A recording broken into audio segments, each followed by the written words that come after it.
Welcome to City Club of Portland's Friday Forum. I'm BOBBIE REGAN, Chair of the City Club's Forum Board. For more than a century, City Club of Portland is where civic-minded people have come together to find solutions to our region's biggest challenges. We're gathered here today at the Sentinel Hotel and are joined by thousands of people via X-Ray FM and its radio stations at 107.1 and 91.1 FM, KGW's website, Facebook feed, and news app, and Open Signal's community media television stations. We are incredibly grateful to all the work they do to help us bring Friday Forum to our community. In addition to City Club's valued media partners, our sponsors, volunteers, and staff enable us to put on Oregon's best civic programs week after week. I'd like to thank AARP Oregon, Avangrid Renewables, and SEIU 49 for their generous support of this and all of our Friday Forums this fall. I'd also like to say a special thank you to Neil Kelly for sponsoring today's program. Please join me in showing our appreciation to everyone who has made this event possible.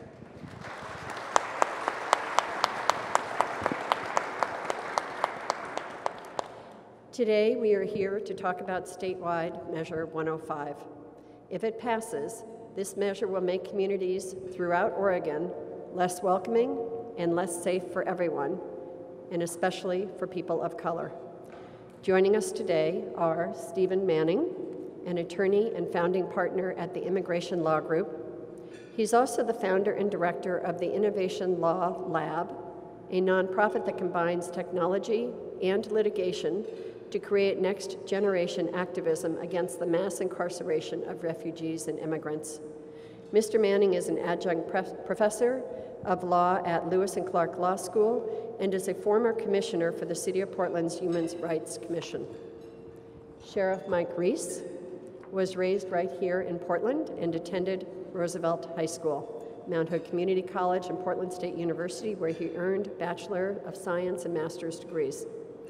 Sheriff REESE began his law enforcement career with the Multnomah County Sheriff's Office. In 1994, he joined the Portland Police Bureau and over 20 years served as a sergeant, lieutenant, captain, precinct commander, and for 4 years as chief of police. He came out of retirement in June 2015 to serve as the interim director of the Citizens Crime Commission and was elected as Multnomah County Sheriff in 2016. We'd also like to welcome Andrea Williams, the Executive Director of CAUSA, Oregon's statewide immigration rights organization. Ms. Williams grew up in Salem, Oregon, then earned her BA in politics from Whitman College in Walla Walla, Washington. She serves as a board member of the Northwest Health Foundation and the National Partnership for New Americans. Moderating our discussion today is David Martinez, the Deputy Director for Internal Operations at Latino Network. Born in Ontario, Oregon, Mr. Martinez is from a farm worker family and was the first member of his family to graduate from high school and college. He previously worked at OHSU as the Diversity Manager for Student Recruitment and Retention, for Multnomah County Commissioner Maria Rojo DeSteffi, and for the Oregon Education Investment Board. He has served on various boards and supported many organizations, including Cascade AIDS Project, Outside In, the Q Center, and Portland Latinx Pride. We'll hear from this panel in just a moment, but first, I'd like to turn the microphone over to Nathan Miley-Wills, a chair of the City Club Research Committee that investigated Measure 105. Thank you.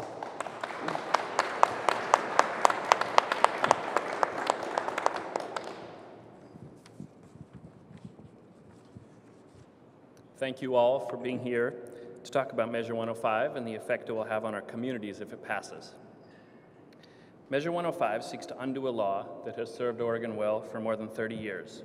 Since 1987, Oregon law has prevented state and local law enforcement from using money, equipment, or personnel to enforce federal immigration law. Though the law was adopted with preservation of state and local resources in mind, the impetus for the policy was grounded in racial profiling by law enforcement based on a person's perceived immigration status, highlighted by a 1977 class action lawsuit when Delmiro Trevino, an American citizen, was detained and interrogated by Polk County Sheriff's deputies about his citizenship status in front of other diners at a restaurant in Independence, Oregon.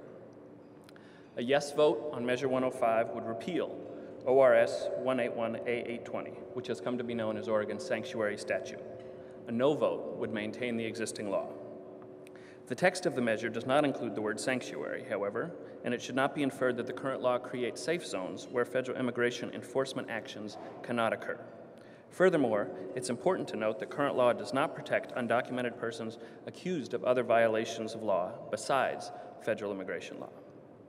Much of our discussion focused on the complicated information sharing procedures initiated when a person is detained by local law enforcement and the impact of these procedures on community trust, which our panelists will address in more detail. Beginning in late July, a 5-person volunteer committee of City Club members began deliberations on the measure. The committee invited witness testimony from elected officials, including the 3 state representatives who were the chief petitioners of the initiative effort of what became Measure 105, as well as from the chief sponsors of House Bill 3464, signed into law in 2017, which authorized public bodies to limit their disclosure of information about a person's citizenship or immigration status unless required by state or federal law. The committee also sought testimony from representatives of the organized political action committees in support of and in opposition to the measure, and from academics and researchers with expertise in law, immigration, and immigrant communities. In addition, we sought testimony from local law enforcement leaders and from representatives of organizations representing communities of color likely to be impacted by the passage of Measure 105. Our committee centered the discussion and analysis regarding the measure on 4 areas: legal and constitutional considerations, impacts on law enforcement and public safety, impacts on the economy, and impacts on communities. The backers of Measure 105 contend the current law limits cooperation between local and federal authorities in a way that undermines respect for the rule of law, encourages immigration to unsustainable levels, and enables violations of immigration law that are precursors to other crimes.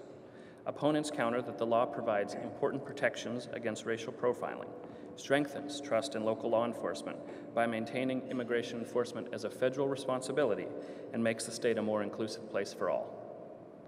Our committee unanimously concluded that preserving ORS 181A820 and voting no on Measure 105 is in the best interest of Oregon's community at large in order to continue providing protection against racial profiling, promoting trust in law enforcement, especially among communities of color, and maintaining the rule of law and separation between local and federal enforcement.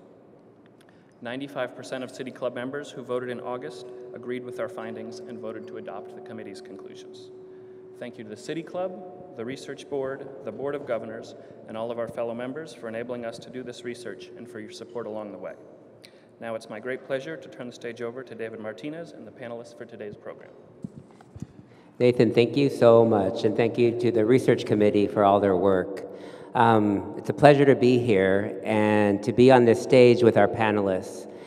They'll be sharing their insight and their perspective. We have some questions that we'll pose, and we'll start with individuals, but encourage the panel to contribute to the responses to the questions. So I'm going to go ahead and start with the first question, and it's addressed to Stephen.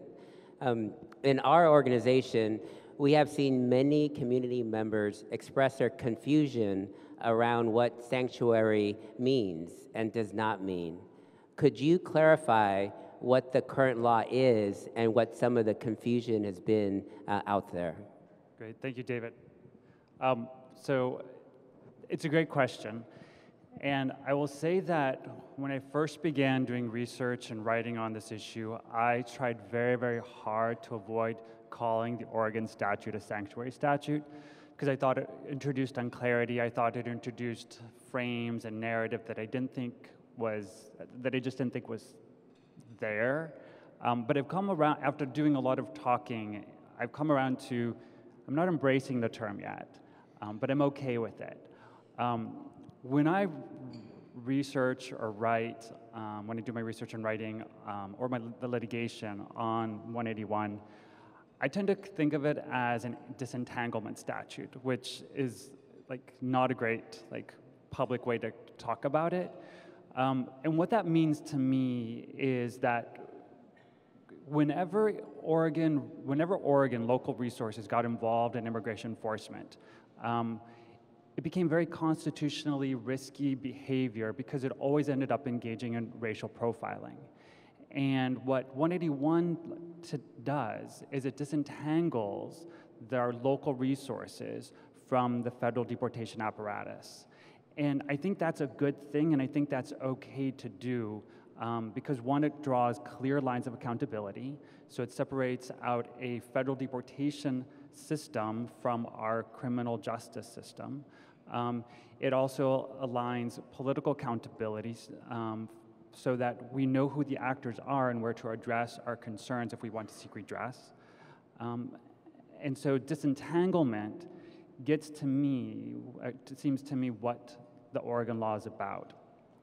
Historically, we know in very recent history that whenever Oregon resources were involved, we did engage in racial profiling. ICE, so the Immigration and Customs Enforcement, has a history, like this is very empirically demonstrable, of engaging in constitutionally doubtful behavior. And that's not something that Oregonians should, if we're gonna be able to choose how we wanna use our Oregon resources, we should be able to choose whether we want to engage in that behavior. And we can do that, and we've done that in saying we don't, right? So we want to have that political accountability. The term sanctuary, sorry, no, I'm a lawyer, you asked the lawyer first, so I'm a lawyer, I'm gonna talk. So the term sanctuary, to me, like we use that, and I'm not embracing it, but it's okay because it's rooted, like the term sanctuary itself is rooted in this ancient church doctrine where individuals who were fleeing from civil or seeking some sort of protection or refuge could go to the church and would be safe from the criminal enforcement mechanism. And that concept of sanctuary then became incorporated when individuals were fleeing from Central America seeking asylum in the United States, and that idea of sanctuary and being able to protect individuals who had legitimate claims to be in the United States from the immigration enforcement apparatus sort of became very commonplace. And what it's turned to, what I think it means in conversation is people can look at it to say, like, look, I'm in a place where my race, my ethnicity, my language, that's not going to mark me, that this is a sanctuary from that racial profiling or from that exclusionary practices. And so if that's what sanctuary means, then I think that's probably what this statute does. Yeah. Thank you, Stephen. Does anybody want to add anything? And maybe a shorter way of saying this too, just to reiterate, the current law that we have on the books is better framed as an anti-racial profiling law. Again, reminding us why Republicans and Democrats came together almost unanimously over 31 years ago to pass this law. It was because of countless stories that were coming forward, like Delmiro Trevino, that was mentioned earlier, a U.S. citizen who was targeted based solely on the color of his skin, how he looked. You know, the local police at the time perceived him to be an immigrant, and legislators determined at that time that racial profiling is wrong. And they also realized that trust is the foundation of good policing, and I'm sure that Sheriff Reese can talk more about that. But what we were finding was that immigrant families were becoming too fearful to go to the police when they were a victim of a crime or a witness to a crime because they were afraid that doing so would put them at risk of being separated from their family. And so legislators came together and said, let's put together this really practical law. And that's what we're determining through Measure 105 this election cycle. Great. Thank you. You know, I'm going to actually go to Sheriff Reese, and it related to what Andrea was sharing. How would this ballot measure impact the efforts of local law enforcement? As a public safety professional, the trust of the community is the thing we cherish most because it allows us to do the work we do in protecting and serving this community.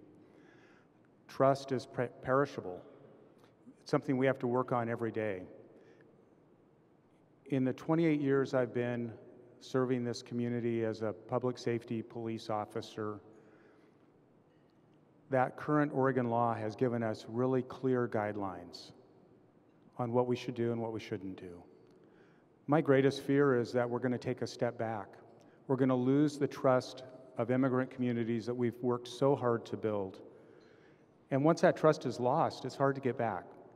And it will make us all less safe, because when people fear law enforcement, when they see us as an agent of ICE or maybe perceive that we're profiling them, they're going to be less likely to report crimes to us, to participate in our criminal justice system processes that allow us to actually hold the people that are committing criminal acts accountable. I want to keep this community safe, and the current Oregon law allows us to do that.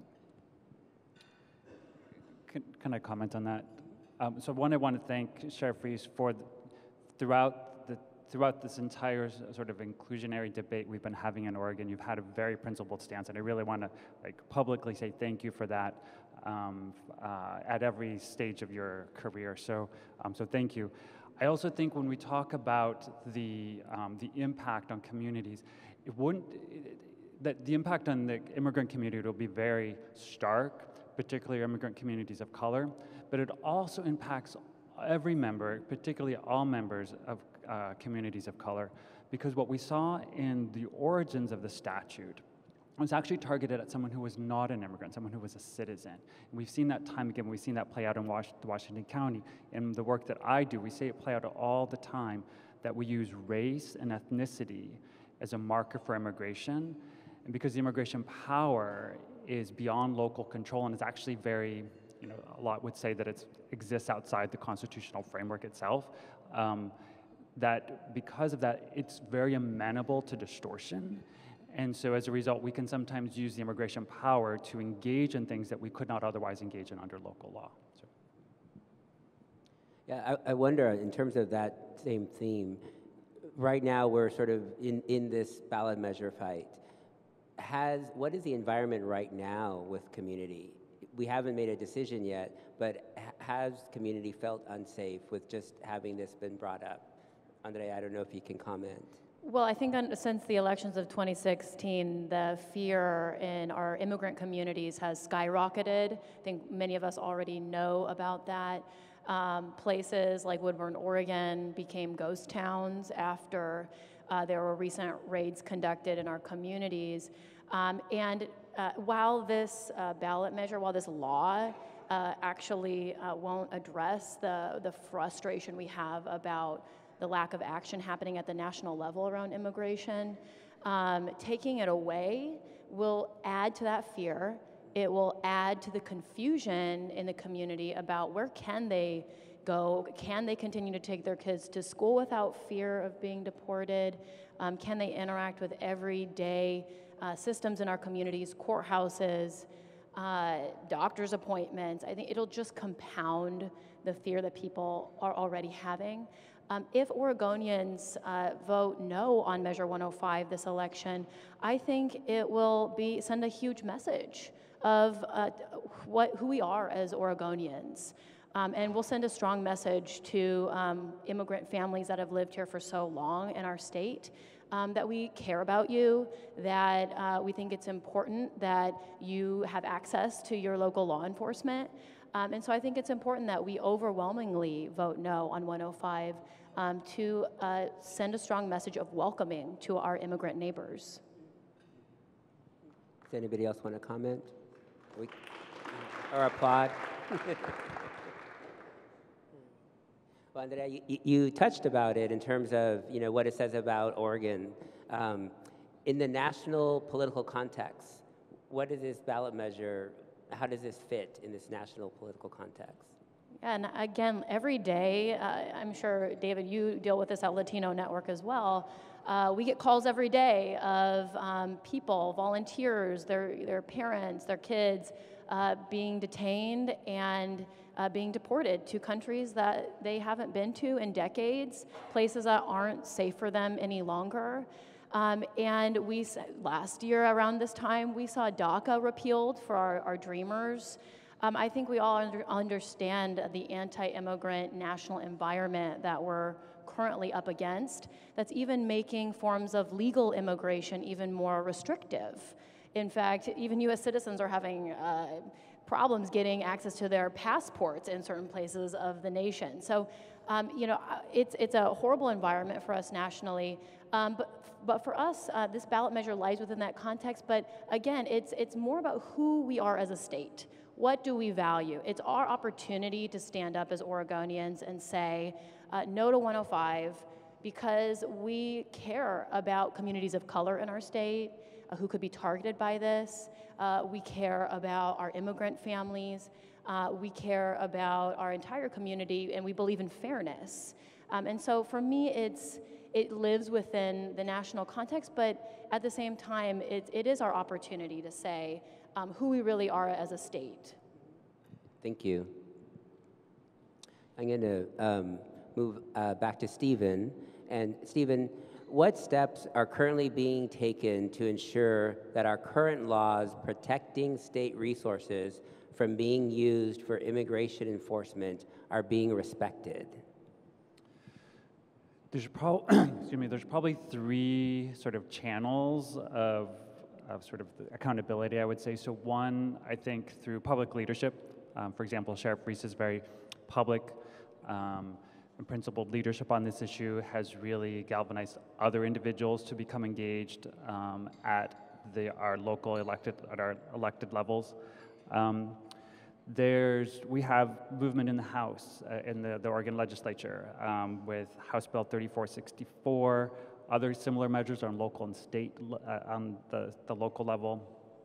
We have the county resolutions and the city resolutions, these inclusivity resolutions or sanctuary resolutions that are being passed. We have a greater awareness, right?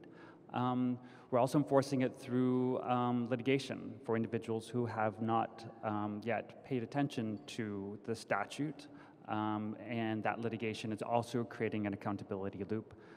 So there's litigation right now, for example, against NORCOR, the Northern Oregon Correctional Center in the Dalles, around its involvement with ICE detention, immigration detention. There's different resolutions that are being enacted. So after a long period of time where 181 had been under-enforced, it'd been on the books, we all knew about it, or maybe we all didn't know about it, I don't know, that it suddenly became a mechanism to continue Oregon's sort of journey from like a history of exclusion, of pure exclusion along racial lines, that we're in the midst of moving forward into a more inclusive vision of ourselves, and it became this legal embodiment of a way to do that, and that we've continued to grow other mechanisms around it. Thank you. Does anybody want to add? Okay. Sheriff REESE, as what's been mentioned, there is considerable fear among immigrant communities. Many of our community members have told us how scared they are. What can partners in government, the private sector, and community nonprofits do to help reduce fears? That's a great question. And I go back to what Andrea said earlier. This is really about values, who we are as Oregonians, who we are as public safety professionals serving this community. We need your help. If you're a community member, a business owner, a person that runs a nonprofit, another government agency or partner, it's time to stand up and say, this is who we are as Oregonians, this is what we believe in, a community that works for everybody, that is welcoming and is engaged in creating a diverse community that's positive and a good place to raise our kids and our families. So it's time to stand up and say, this is what, as an organization or as an individual, we believe in. Certainly supporting our elected leaders that are willing to take courageous stands on issues is important. And I think this is also a time where you can support law enforcement. Because when you have these conversations with the police officers and the deputy sheriffs that are on the front lines trying to keep our community safe, if you ask them, do they want to be engaged in immigration enforcement, they're going to tell you no. They want to keep doing the work that they've been doing, building trust with this community for decades. And supporting law enforcement in the work they're doing and protecting and serving us is really important at this crucial time. And I would add, you know, the best way to address the fear is to make sure that we overwhelmingly defeat Measure 105. And so if you have not joined the No on 105 coalition yet, your organization, your business, if you're an elected leader, join us. We have over 500, actually 510 as of today, endorsers of the No on 105 campaign.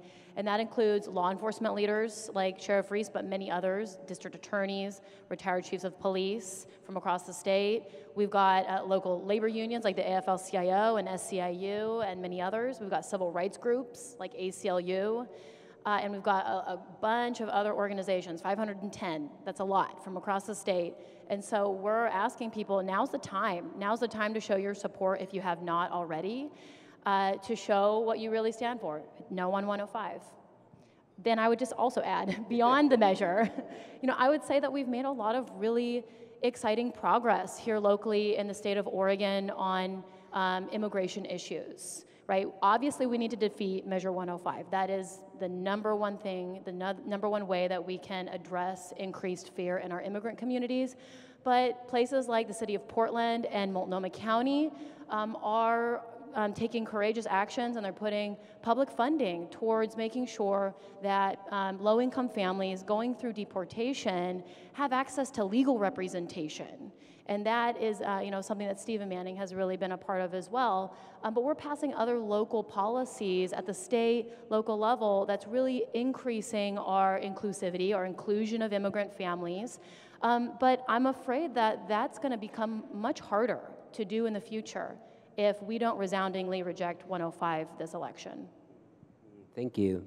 I know one thing at Latino Network, what we see happen a lot of times with our staff and the community we serve is that there's a lot of misinformation that will be out and about. There'll be a news story, and then there's anxiety that comes up and questions. And so I think what we've tried to do is try to get the correct information and find ways to disseminate and to make that available. We have some signage that we created during sort of the ICE activity that was happening regarding a public space and not being a public space. And so I'm curious if you've seen organizations or seen different steps that groups have done to try to, again, alleviate fears or just try to provide clear information. Well, the first thing I would say is that the Trump administration is deliberately making it difficult and confusing for people to understand what's accurate and what's not. And so that's the challenge that a lot of our governmental agencies and organizations have, is that every single day there's a new regulation, there's a new rumor, and we're having to manage that kind of crisis information every single day. But you're right. I mean, the best we can do is to share what we know is legitimate, accurate information, and to repeat that and to get that in as many languages as possible and to as many communities as possible, as difficult as that is, because again, every single day things change. There's a movement, it's being sort of organized through what's called Oregon Ready, which is a broad coalition of different organizations working towards an inclusive vision of Oregon. And it's called the Rights Architecture. And what it does is it creates this complete, so it takes a view of the entire system, like if our Fourth and Fifth Amendment and Sixth Amendment and our, like the idea of like our moral idea of inclusiveness actually existed in real time and real space and every interaction, what that would look like. And then it takes the organizations that are working either as rapid responders during critical periods for long-term removal defense, through prevention and education, or through redress and accountability. And it maps them in this architecture that has a couple qualities to it, like that's supposed to be open, so organizations, public organizations, NGOs, they can come and go, so it's an open invitation to join. When anyone wants to join the architecture, we ask that they become very transparent about the work that they do, as well as being very deeply visible, so that not only are you transparent, but you're projecting the work that you're doing so that everyone knows. And in one of those things, so there's actually, as part of this plan, this architecture, there's actually an attorney and policy advisors available to the individuals in the architecture to help build out those local, like if your organization wants to have a plan on how to address ICE involvement, or how to address immigration enforcement, or how to engage in, like, sort of risky public spaces, what that could look like, there are resources available through the architecture. Thank you. For our radio audience, this is City Club of Portland's Friday Forum. I'm David Martinez, Deputy Director for Internal Operations at the Latino Network. Joining us today is Stephen Manning, a founding partner of the Immigrant Law Group, Sheriff Mike REESE of Multnomah County, and Andrea Williams, the Executive Director of CAUSA. This next question is an open question, whoever would like to respond first.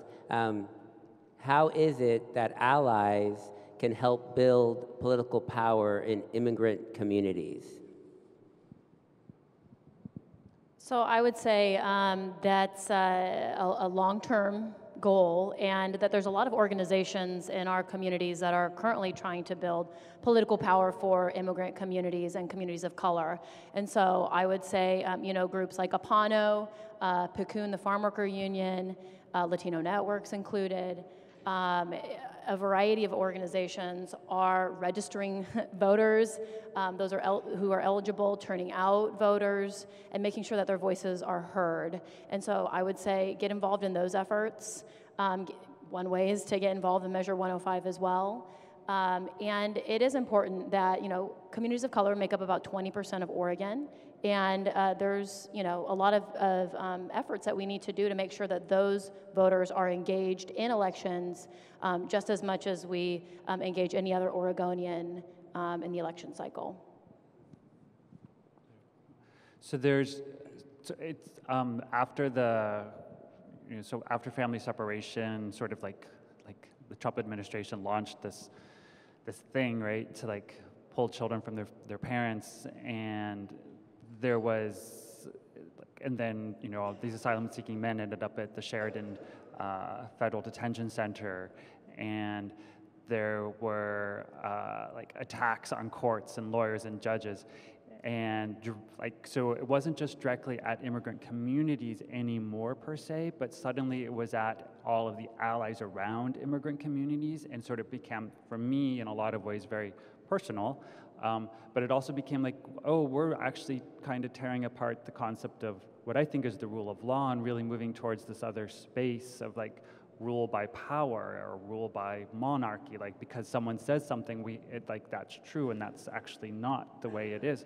And so when I think about like how do we build power in immigrant communities, I actually think about how do we build power, because like to me, in a lot of ways, why is someone going to vote for 105, right? That's kind of like this, to me, it's like a very similar question. Like, is it because immigrant communities don't have power, therefore we can say, fine, let's go ahead and do whatever we want to them, right? So we're going to strip away 181, this protection, this disentanglement, right? This sanctuary, this anti-racial profiling from immigrant communities because they're so different from us.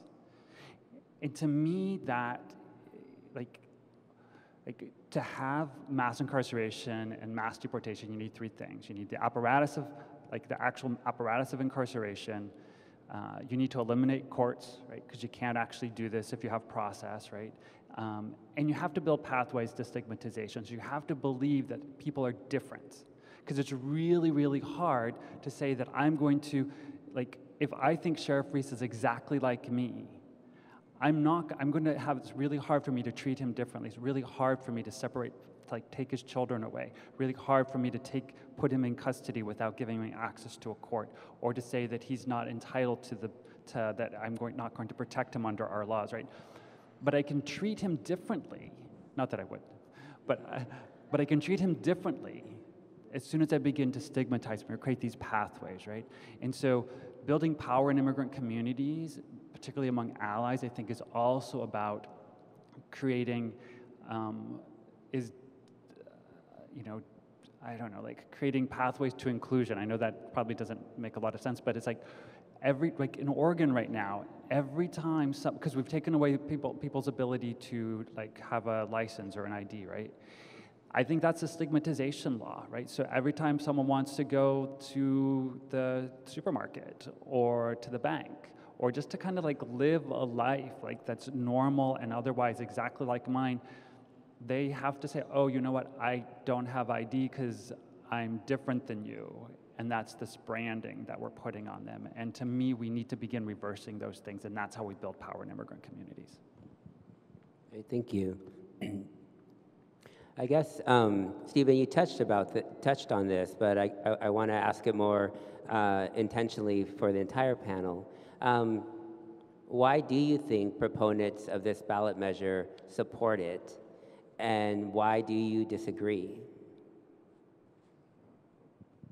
Yeah, I think Oregonians who support Measure 105 and therefore would throw out this very important civil rights protection feel the same level of uncertainty and anxiety that we all feel. And they've seen a growing income gap in their communities, and they want answers and they want it fixed. And unfortunately, Trump and his supporters are scapegoating immigrants because they don't have any answers, which is unfortunate because there are so many issues we have with economic justice. And in fact, the Trump administration and those in Congress have offered policies that actually hurt working families. And while we agree with everyday Oregonians who have this level of anxiety, we know that throwing out this law will only make matters worse. It won't actually answer or provide any of those solutions to problems that everyday Oregonians are facing. And that rather than stoking fears, by immigrants and to address income inequality, we should be proposing things like living wages and a fair tax system. Those are the real solutions and answers that we're hoping to push. And unfortunately, the Trump administration and those that are behind Measure 105 here locally are trying to push on those fears and push on that uncertainty using stereotypes and really playing to the worst of humanity. I'll add a little bit to it. From a public safety perspective, I think there's a lot of confusion about immigration. And certainly over the course of my public safety career, our priorities and how we enforce immigration have shifted dramatically back and forth. And into that void, people can take advantage of the confusion and the fear and target people and make this about us versus them. And I think just to clear up some of that confusion, I want to say that immigration violations, solely immigration violations, are a civil matter at the federal level. And the federal government has wisely said that we will address those issues. We have the authority and the enforcement ability through ICE to deal with those. That is not a role for local law enforcement. We have to use our resources wisely in this community, and we have to focus on our local laws and protecting and serving our community. And as I said at the very beginning, trust is a perishable commodity. For us to keep our community safe, people have to feel like they can report crime to us. We have to be out there protecting people when there's domestic violence situations. And if people were worried about their immigration status or the immigration status of a family member, they might not come forward and tell us what's happening in their community. So wisely, our local resources are focused on those problems. And I want to just be very clear that the immigration violation is a civil matter. It's not a criminal. And our police officers and our deputy sheriffs do a great job dealing with local laws, local ordinances, and criminal matters in our communities. Thank you. So the Department of Homeland Security is, I would like to say the world's largest, but I won't. I'll say it's among the world's largest enforcement agencies, law enforcement agencies. Its budget and the budget of the Immigration Customs Enforcement is bigger than Sheriff REESE's budget, and yet what the statute does, 181, right? So of no vote on 105, right? Would protect Sheriff REESE's budget, right? And the budgets of all local law enforcement, and say to the agency with the $1 trillion budget, oh, you should spend your $1 trillion doing what you've been tasked to do, which is to enforce immigration law, right? It's also really, so there's, I know, when immigration status is this very dynamic concept. I've been doing immigration law for a really long time, and someone's status can go from being like, quote, lawful to unlawful, unlawful to lawful. We have these things called twilight statuses, which are like, yeah, what does that, yeah, it's okay. It's like, sure, you're under color of law. Like, it is such a variation. There's no real way to say, right? Like, when we talk about immigration enforcement, I always think that's really just a code word for deportation, because every violation of immigration law, the only remedy is deportation, right? So if someone fails to file a change of address within 10 days of moving, the remedy for that is not to file a change of address form like on day 11. The remedy from the government's point of view is, oh, that's a deportable offense. If you fail to carry your alien registration card with you, oh, yeah, I just left it at home, right? Like, even if I fail to carry my driver's license, I can, like, it's okay. Like, I mean, it's not okay, but I can show up. I can come back with it, right? But that's a deportable offense. So the fact that the only mechanism that we have for this dynamic, fluid thing is deportation really strikes at the heart of why we don't want our local resources involved in this activity that I think actually engages in a lot of constitutionally doubtful behavior. Thank you. For our radio audience, this is City Club of Portland's Friday Forum. I'm David Martinez, Deputy Director for Internal Operations at the Latino Network. Joining us today, we have Stephen Manning, a founding partner of the Immigrant Law Group. We have Sheriff Mike Reese with Multnomah County, and Andrea Williams, the Executive Director of CAUSA. Now it's time to go to the audience for some questions. Everyone watching or listening today is welcome to ask a question. If you've written a question on an index card, hold it high for City Club staff to collect. You may also submit questions via Twitter using the hashtag FridayForum. To City Club members who would like to ask a question at the microphone, please identify yourself as a member and ask one question in 30 seconds or less. Ted Kay, City Club member. Unfortunately, this is a one-sided presentation. Clearly, we couldn't get anyone from the yes side to come. I would like to advance the debate with this question. Would one of you please give the argument for 105 that its proponents believe most strongly? What's their best pitch? I challenge you to honor the question and not give a disguised no message or criticize the yes pitch. What would a pro-105 person say if they were here? So I've spent a decent amount of time doing multiple debates with the Yes on 105 campaign on K2, KGW, and OPB, Think Out Loud. So check it out. You'll hear a much more elaborated version of the yes side's argument. But I think the basic argument of Oregonians for immigration reform is that they simply don't want immigrants in our state. The whole mission of their organization is to make life so hard in Oregon that people just leave. And they try to do that through policy, they try to do that through ballot measures. They're certainly trying to do that through throwing out Oregon's 31-year-old anti-racial profiling law. And so no matter what other talking point they give you, at the heart of it, it's really a values-based of not being open to newcomers, to immigrants in our state? Yeah, I would just like to add that, I'm very proud of my Eastern Oregonian roots. I was born in Ontario, Oregon, population 9,000, and a lot of times small communities will be left out in terms of getting information or getting multiple different outreach done to them. One of the realities in a lot of these small towns is the income gap, and is looking for jobs. And then when you see who gets a job or who doesn't get the job, who is able to support their family on a living wage and those who don't. And what I've heard in terms of the message that goes out to individuals who are in this situation is that, look, they're taking this from you. So this is going to protect you. This is going to give you that, that support to be able to raise your family. So those are the messages that I hear a lot of times, that when this measure in particular, but also other measures that focus on the immigrant community, is it's us and them, it's you need to take care of your own, and those resonate when you aren't provided other information or provided other options to consider. So thank you very much for that question.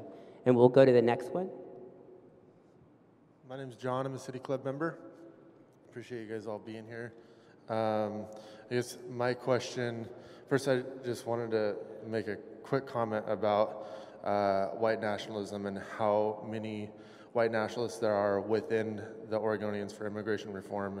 And so pointing that out, anybody that wants more information on them, I've done a lot of research and covered far-right groups, so I can help you with that.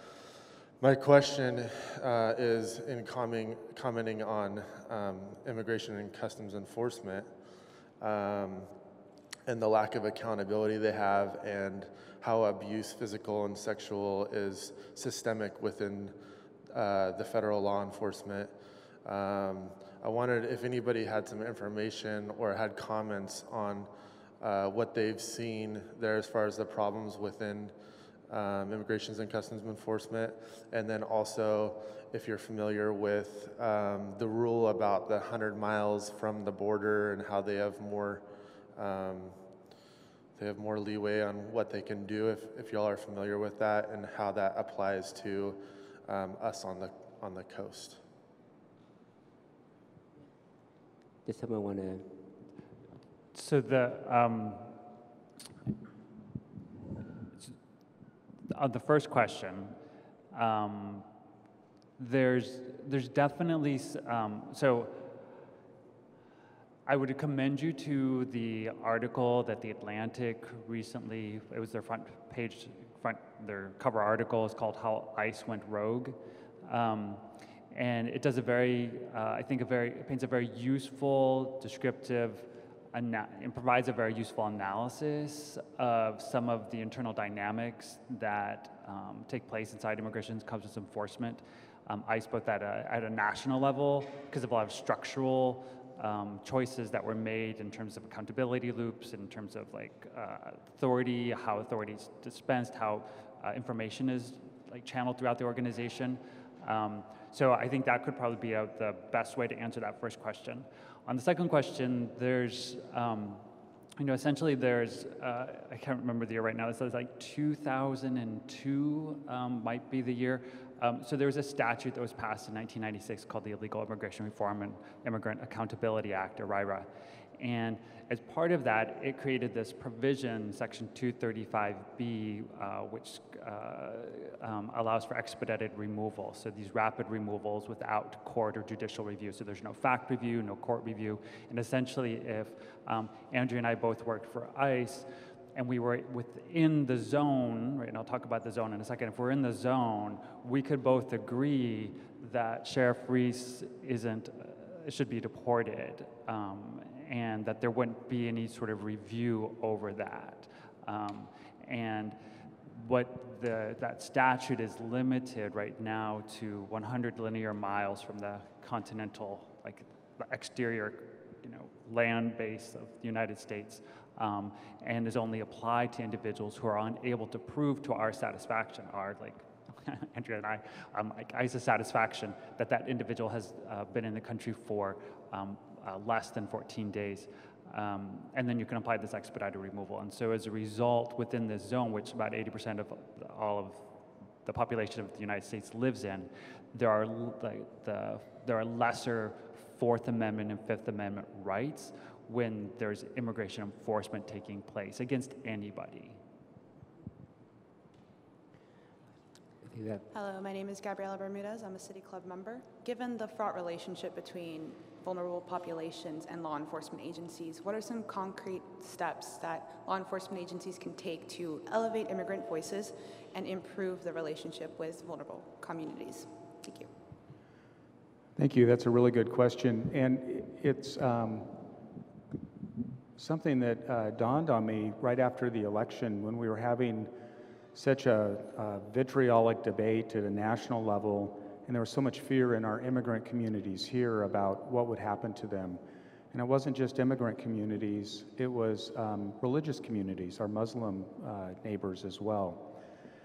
And we reached out to those communities, and it gave us an opportunity in this vitriolic national debate to actually forge a closer working relationship and a stronger bond with our immigrant community members, our Muslim community members. In this time of uncertainty and fear and anxiety, we reached out.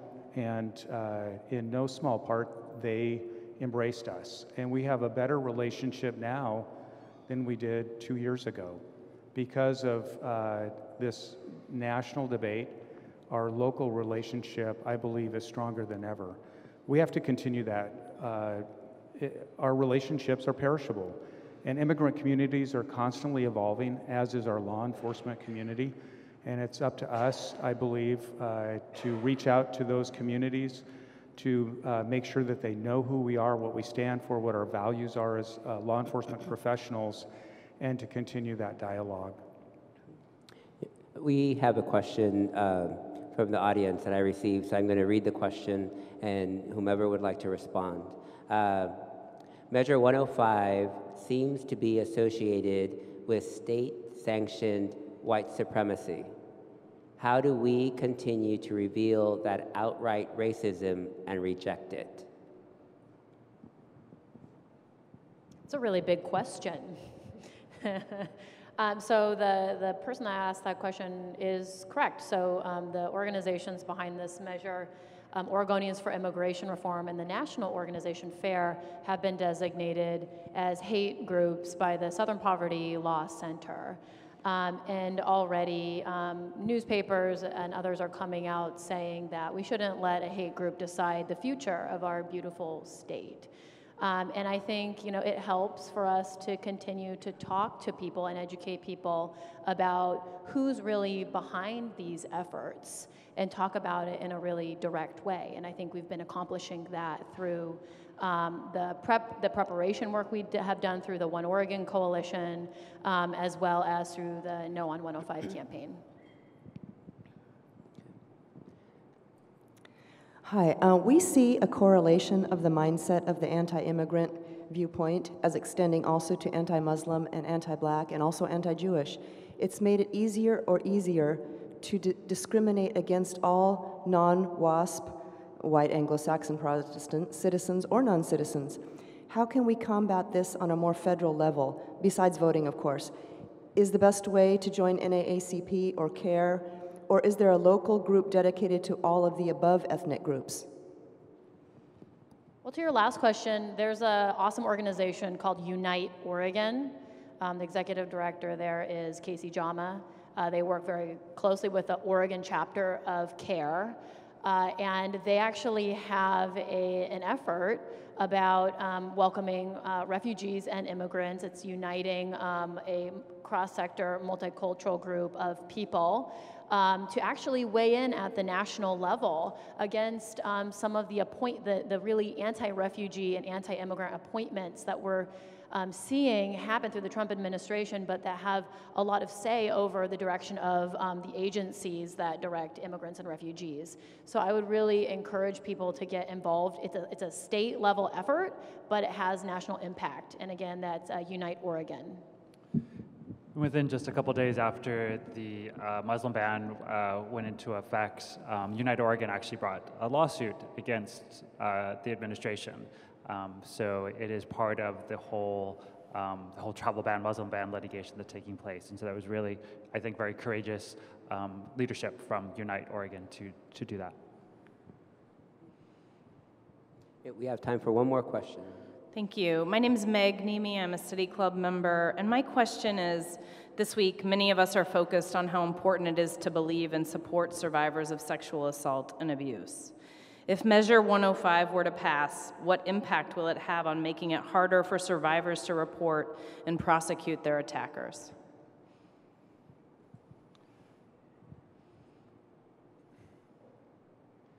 It's, I think, one of the tragic consequences of enacting this law is that fewer victims of sexual assault and domestic violence will come forward and talk to law enforcement and share their stories because they're going to be worried about their status or the status of a loved one or their relationship with law enforcement. And my fear is that that leaves all of us less safe because crime knows no boundaries. So if one community is at risk, we are all at risk. And certainly in this case, I'm most concerned that the victims of domestic violence and sexual assault will be afraid to come forward and share their stories and participate in our criminal justice system. Great. And with that, I'm sorry, but we're going to have to pause the discussion for now. Please join me in thanking Emerald Bogue for producing today's program, and please thank our panelists for being here today.